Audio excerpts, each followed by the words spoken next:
والدین کے لیے بھی ایک اہم بات ہے، اور وہ کیا ہے کہ بچوں میں ایزما کا مسئلہ کافی عام ہو سکتا ہے۔ بعض بچے بار بار کھانستے ہیں، کھیلتے ہوئے سانس پھولتا ہے، رات کو کھانسی بڑھ جاتی ہے یا سینے میں سیٹی جیسی آوازیں آتی ہیں۔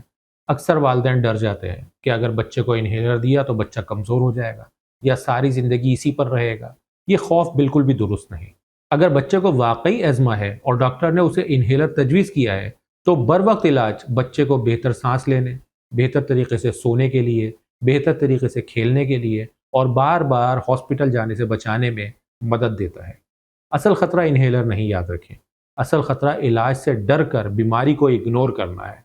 بزرگ مریضوں میں بھی سانس کا مسئلہ بہت اہم ہوتا ہے۔ کچھ بزرگ مریضوں کو ایزما ہو سکتا ہے، کچھ کو سی او پی ڈی ہو سکتا ہے، یعنی کہ کرونک آبسٹرکٹیو پلمونری ڈیزیز۔ یہ پھیپھڑوں کی سوزش والی بیماریوں کا ایک مجموعہ ہے۔ کبھی کبھی دل کی بیماری کی وجہ سے بھی سانس پھول سکتا ہے، اس لیے ہر سانس پھولنے کو ایک ہی بیماری سمجھنا یہ درست نہیں۔ اگر آپ کو بار بار سانس پھولتا ہے، سینے میں جکڑن ہوتی ہے، کھانسی رہتی ہے یا چلنے پھرنے سے سانس زیادہ پھولنے لگتی ہے یا زیادہ خراب ہو جاتی ہے تو اپنے ڈاکٹر سے معائنہ لازمی کروا لیں۔ ہو سکتا ہے وہ آپ کو کچھ دوائیں تجویز کریں، آپ کو کچھ ایکس رے تجویز کریں، تو اس کے لیے اپنے ڈاکٹر سے لازمی ملیں۔